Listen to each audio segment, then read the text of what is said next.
20 घरगुती उपाय. एक सूप बनवण्याआधी टमाटर फ्रीजमध्ये ठेवा. जेव्हा तुम्हाला साल काढायची असेल तेव्हा त्यावर गरम पाणी टाका. टमाटर मऊ होईल आणि त्याची साल काढणे सोपे होईल. 2. सूपमध्ये घालण्यासाठी क्रीम नसल्यास तुम्ही दूध किंवा लोणी मिसळून ते मिक्स करू शकता. 3. पालक शिजवताना चिमूटभर सोडा टाकल्याने त्याचा रंग काळा होत नाही. 4. कापून ठेवलेला कांदा दुसऱ्या दिवशी खाऊ नका, त्यामुळे पोटाचे विकार होऊ शकतात. 5. खोकला थांबवण्यासाठी लिंबाच्या रसामध्ये लवंग पावडर मिसळून प्यावे. 6. इडल्याच्या पिठामध्ये 10 मिनिटे पोहे भिजवून वाटून घातल्यामुळे इडल्या छान मऊसूत, लुसलुशीत आणि नरम तयार होतात. 7. गाजर, टमाटर, मुळा, काकडी आणि बीट मऊ किंवा शिळे झाल्यास रात्रभर मिठाच्या पाण्यात बुडवून ठेवल्यात सकाळी ताज्या टवटवीत होतात.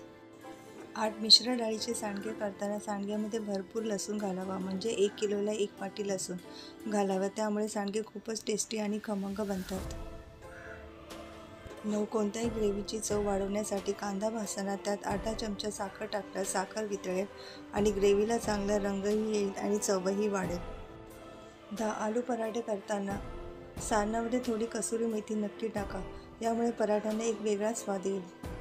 11. पुलाव करताना संत्र्याच्या सालीचं चूर्ण मिसळा. यामुळे पुलावाला सुगंध छान येतो.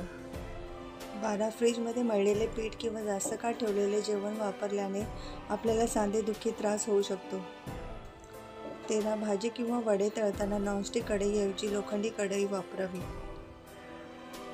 14. बटाटा चिप्स पाण्यात ठेवा आणि 5 मिनिटे गोठवा, जेणेकरून ते सुकवायच्या वेळी ते एकमेकांना चिकटणार नाहीत.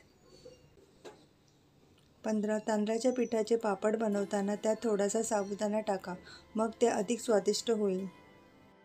16. दही पुलावमध्ये थोडेसे व्हिनेगर घातल्याने पुलाव स्वादिष्ट होतो. 17. कोफ्ते बनवताना ब्रेड बारीक करून मिक्स केले तर कोफ्ते एकदम मऊ होतील. 18. बेसन भिजवून त्यात चिवडा भिजवून घातल्याने भजी कुरकुरीत आणि रुचकर होतील. 19. खीर बनवताना त्यात 1 चमचा कॉर्नफ्लॉवर घातल्यास खीर घट्ट होईल आणि चवही वाढेल.